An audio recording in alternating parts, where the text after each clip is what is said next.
Oh, hey, look, you guys, the sun's rising.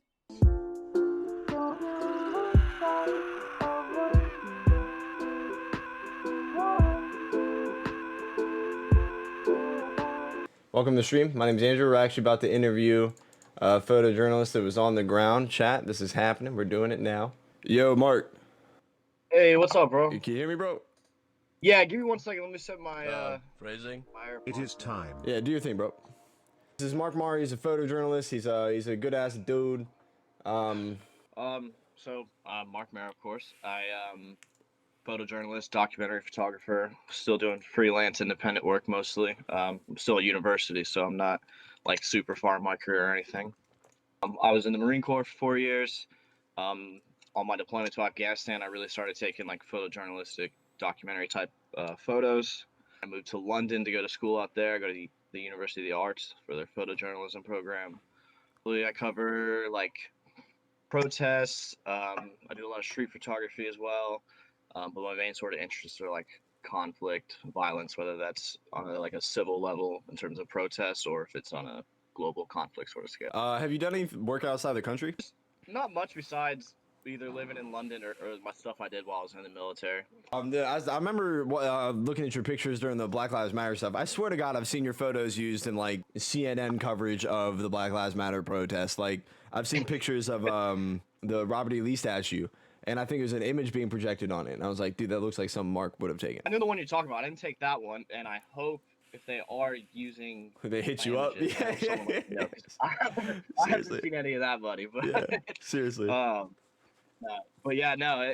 This summer in Richmond was really great. I really liked the work I came out with, and it was fucking awesome. It was really good. How early did you get to the protest or riot or however? Well, when we got on location, because y'all weren't I there. actually met Scotty up there. He was the one who took me around. No shit, really? Yeah. He's living in DC. He's doing good work up there.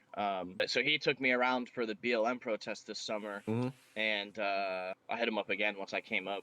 We got to the Capitol building itself around 2:30. We were walking up pretty much right as the news hit that they had stormed the Capitol. Like we got alerts on our phone, and found out about it while we were outside. It's kind of funny because.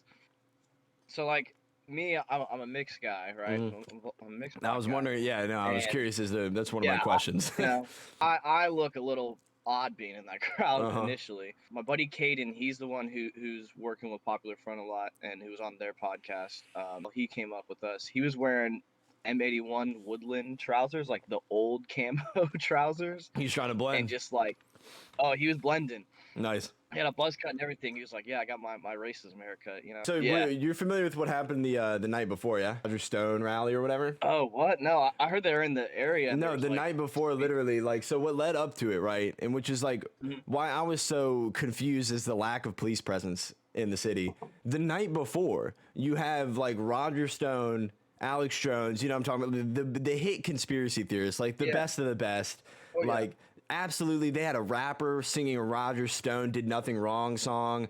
Alex Jones was talking about the sinister, like deep state, like it was the whole, the whole nine, which honestly is very entertaining content for me to watch. It's one of my favorite things to cover on stream. It seemed like the logical thing was these, people would definitely be in attendance the next day. So I was curious, what was the difference in the authorities' response or the authorities' like preparation when it comes to that? Just for somebody on the ground, not from some dude behind a desk at CNN who's gonna like cry about it, Oh yeah, I mean to be completely honest, man, there was a massive fucking lack of any sort of proper security. I mean, yeah, compared to what we had seen all over the summer in Richmond and in DC. I mean, for a much smaller crowd that did not have the goals that, the MAGAs at the rally did, I mean, they got absolutely, there was just nobody there.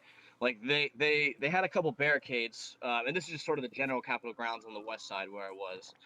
So you have a larger crowd pushing into the building on the west side, and I mean, it's packed, it's a couple thousand. So we tried pushing through that crowd to get there. But when we eventually just bailed on that because it was just getting unsafe at that point. So we started mingling with the regular crowd. And if you just looked around, there was no really cops around. They were all like on the outer edges, sort of standing by their cars and stuff. You ever seen those like plastic fences that are like used at like field events or something. Like, Yeah, you ever yeah, see? yeah. Like the bullshit the ones they real would throw up at they like had, like, a Tucker or couple. something like that during like a football thing or something. Yeah. So they had a couple of those, and they were just like immediately trampled, and everyone was just walking over them. They had some of those like metal concert sort of barricades. Those didn't last very long. But yeah, so like the security presence was not at all like one just satisfactory, but just it didn't. It's not consistent with what it was for BLM this summer. I mean, like, I remember being at the Robert E. Lee Monument, which is now like Marcus David Peters Square or whatever, like looking to my right, and there's like a dude with like a full on tear gas grenade launcher and like a face shield, you know what I'm saying? And I'm like Yeah. Jesus fucking Christ, you know? And just and Yeah, then no, like- comparing that to watching the Trump dudes. Do you see that one video of the black dude? He's a security officer. It looked like he didn't even look like a Capitol cop. He looked like a security officer for the building, getting chased through the building with like a nightstick. Like he just kept turning around and like bucking at the dude with the nightstick. This shit was insane. So apparently, because of him like leading those whatever you want to call them, just the rioters, we'll say, because he was leading those rioters up the stairs, he led them away from like an open door that would have led directly to the Senate floor. Really? Like he strategically like baited them? Like that's how like thick skulled Like, those rioters yeah, were? Like yeah. in like a video game like Zombies where you like, dude, that's so fucking funny. Yeah, apparently there were still people in there too. So Yeah, no, there's a video from inside Congress where they whisper to one of their where the staffer whispers or something like that. They're like, hey, protesters have breached the building. And those motherfuckers start picking up their papers and like, we gotta get the fuck out of here. So, you know, everybody likes to point stuff at like QAnon and shit like that. Did you see any like Q signs, any Q supporters, anybody how would you describe the presence within the general? Because, you know, I grew up around Republicans. I try not to. My dad voted for Nixon, you know what I'm saying? Like my dad's been Republican for a long time. He's a Bernie bro now, but like back in the day. So I try not to paint Republicans with all the same brush. It's hard sometimes. It seems like there's a pretty hefty QAnon presence up there. How much would you say like of that crowd was subscribed to that conspiracy? I'd say a large percentage of them. And if they're not at least like fully subscribed, they're at least aware of it and like don't like, oh, think they got it's some the crazy points. cool. Yeah. There's a decent amount of congresswomen and men that are QAnon conspiracy theorists, Like, which is I'm pretty sure like Amanda Chase. Yeah. Pretty sure she's like, at least if she isn't like fully in, she's Q adjacent. You know? Yeah, what I mean, Q adjacent is still like pretty fucking weird, still right? not Like, it's crazy as shit. Yeah, but yeah, no. So like there's Q flags. You know, people have signs that would say Q shit. I mean, it was just, yeah, it was pretty widespread. But also just the crowd itself. So like I said, I didn't get into the Capitol. I wasn't able to get to the front where that was happening. So we were sort of just hanging out with the regular crowd and see what that was like. And it was like people from all over. We talked to people from like South Carolina, West Palm Beach, Florida, California. I was trying to figure out how people had disposable income to just fly out to DC on a Wednesday. Hey, that's the stimmy check, right? Yeah, facts though. Facts. Their whole stimulus check. But it was like it was families and like there's some boomers, there's teenagers, there's men and women. It was just it was a weird crowd, but they were just all like fervently believing that, you know, Donald Trump won got the the election. It's like, you know, like I like to meme on Trump supporters and stuff like that, but it literally is such like a large percentage of the population that if I meme too hard, like I need to, you know, attempt to do my part to change the worldview of even the Trump chuds sometimes. Like, yeah, absolutely. There's so many of them though, and it's such like a hive mind at a certain point. It's hard to break through. But were any of the protesters armed? Could you see like any like, you know, open carry or anything like that? I didn't see any of that. I think I know DC's laws on that are really, really strict. I didn't see any of it, but there was definitely like a lot of like pistol holsters that were just empty. Okay. Who knows? People were concealed carrying it. I wouldn't put that past anybody, but definitely not like I didn't. Well, not that I saw, but no like rifles. I honestly, when I pictured it, I pictured like the whole ARs and stuff, but then I did remember that DC is historically like policed pretty strictly when it comes to firearms. Yeah, and I can't honestly, I can't imagine what could have happened if like DC was. If DC wasn't like as strict on firearms and those in that crowd was able to carry, I mean, I think coup is sometimes a strong word. I mean, it is, I guess, because, you know, they tried to interrupt the, you know, the lawmakers in there. But at the same time, it just seems like they didn't really have a point. They just kind of took advantage of being able to get into the Capitol. Exactly. I'm trying, like, I use the word coup, excuse me, as like kind of a meme. But it's more of like and I know this sounds worse than coup, but like it was more of a thing meant to intimidate Congress people. So I think a coup is more of like you're backing it with like a military presence and you're trying to like reinstate or like overthrow government. I think it's honestly more of like and I know this is just as severe as a term, but domestic terrorist kind of deal, right? You're trying to intimidate, you're trying to scare. That's kind of like the goal. You know, whether like it wasn't as like violent as, you know, that sounds, but I think that's probably a more accurate way to describe it as opposed to like an attempted coup. Because I mean, like if you would have given the Senate, they would have known what the fuck to do. Like, I mean, they, you know, they went in and took selfies and smeared shit on the walls, and there's the guy with zip ties, and you know, unfortunately, people died in there and everything, but it just feels like a bunch of shit posters getting into fucking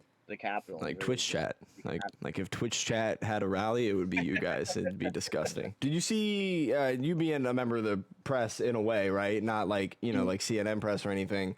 There are some pretty intense videos of some members of the media getting kind of bullied and pushed around. Did you experience any of that? Did you see any of that? Did you get any weird looks, or were you rolling deep enough to where you were good? Yeah, I mean, I mean, luckily, I didn't have any issues. I definitely saw this video of like a photojournalist getting fucking just torn away from protesters and like getting his cameras fucked up. Yeah. New York Times photojournalist Erin Schaff, she got like thrown to the ground. Her camera's broken. Cops almost thought she was a Trumper. She had to like hide in place in the office. So, I mean, yeah, there was sketchy shit happening. And then what I saw was around towards the end of the rally, around like 5, when the Capitol Police presence was a lot larger. We're on the east side, and there was a bunch of TV news and other journalists in sort of a press box filming it. Yeah. And I remember I watched one guy, and he was just like, that's the fake news media, started shouting all this stuff. And they surrounded those press box, those journalists and everything. And then they knocked over all their camera equipment and smashed it and everything. You saw that? Like you saw a video of it? Yeah, right on the other side of it, yeah. Oh, shit. But at least you were probably like, you know, moving quickly enough. And I don't think you just probably had your camera, right? You didn't have a ton of equipment around. So you didn't have to like stay stagnant. Yeah, I got a camera at home. It's not. I mean, I'm lucky that I didn't get any attention for it. I easily could have. So lastly is kind of like an open-end question. Take as much time as you want with it. But so you're a black man, right? You're a veteran of the armed forces. You've been in the shits. You grew up black in, you know, Henrico, where, you know, which is a white, you know, predominantly white. You know, our area of Henrico is a little bit more mixed, but, you know, deep run end of Henrico and shit like that. So you have a lot of interesting perspectives, and as a member of the media during this administration, it's just been kind of a weird time. What's your general take on it? What do you like? What do you think, you know, it was caused by, and just what are your feelings towards it from somebody from your perspective, especially once again as a black man and a armed forces veteran? I don't know. I got a lot of mixed feelings on it, right? Like talking to those people in the crowd and stuff. I mean, I can tell that they're not all fucking, you know, terrorists wanting to kill black people or to take over the country or cause a civil war. I mean, not all of them are like that, but they're just so indoctrinated in this idea that Donald Trump is like the president and the savior for them. Let me say that my take on it the next day, I saw it happening. I knew I was going to stream the next morning. The way I viewed it was, you have the Republican Party, and I understand not all Republicans are like this, right? The Republican media and the Republican Congress people, they constantly preach a message of kind of this American identity first, you know, immigrants not so great kind of vibe. And you spend so much time inciting fear and like an anxiety towards social progress, which is just the way the country is going slowly. And you harbor all this fear towards social progress, and then you finally get a champion of it in Donald Trump, right? One who doesn't even use the dog whistles, one who will just straight up say what he's thinking, and he kind of finally like puts an exclamation point on the end of this long-winded sentence that the Republican Party has been kind of spewing for a long time. Meanwhile, nothing is actually changing in these people's lives, right? We don't have any health care. The minimum wage hasn't increased in especially these rural areas where they're coming from. Their quality of life isn't good. Their sons and daughters were sent off to a conflict in the Middle East that they don't even understand, and sometimes their lives were lost, you know, and you get to a point where they don't know how to process the fact that no progress has been done, even though their guy is in office and their guys are in the Senate. And it's because the Republican Party doesn't want to actually, you know, see those people succeed. They just want to continue making money for their donors in the same way that Democrats do. And it gets to a point where the pot boils, right? Nothing's benefiting these people's lives. They're still having a tough time. Their grandma has COVID, which they don't think is real, you know, like they just can't rationalize it. And then you're going to take away the one thing that they've at least been able to prop up, you know, fake like town around them. Like, you know, the cardboard, you know, Hollywood town it got pulled down when Donald Trump lost the election. And now they're frustrated and they're upset. Their lives haven't been, you know, bettered in any way, shape, or form. And they're confused and they're mad. And I think when that pot boils, they lash out. And I would like to do my best to preach to them as much as possible that they should be, you know, lashing out towards more constructive causes and not towards like, you know, Donald Trump won the election. But on the whole, I feel like, you know, as Republicans farmed that pot for votes, they weren't prepared somehow for the pot to boil over. So that's my thoughts. That's where I think it comes from, at least. Yeah, no, you know, I agree with most of that. I think that an interesting part for me is I think like the GOP and the Republicans also did not know how to handle a Trump presidency and how rabid his fan base were. We're seeing a lot of like infighting with the right, and they're kind of at a crucial point because you have half, you know, the more radical, I guess you could say, extreme guys who totally believe in Donald Trump. They're ready to keep pushing. Meanwhile, the more I guess reasonable or like, holy shit, yeah, maybe storming the Capitol is not what I want to be associated with type people. They're sort of like, all right, pumping the brakes. Yeah, we need to just that they were like distancing themselves from the radical, sort of like radical and like and Trump sort of presidency.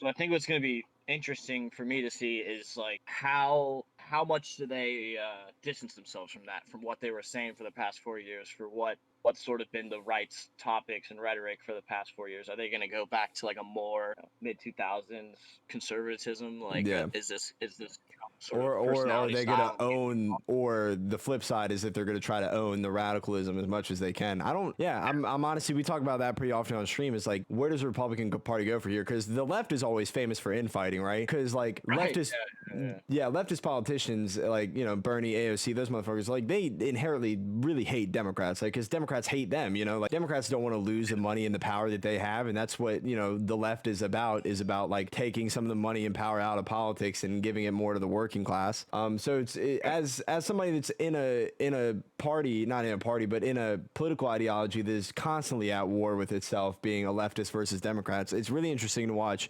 the opposite end of the spectrum have the same issue. Oh yeah, I mean it's kind of funny as well. It's fucking hilarious, dude. I call it Trump. I call it the right eating itself, and I lick my fingers and we do goods, and it's like beautiful to watch them go off on each other. Because I don't know if the Republican Party survives.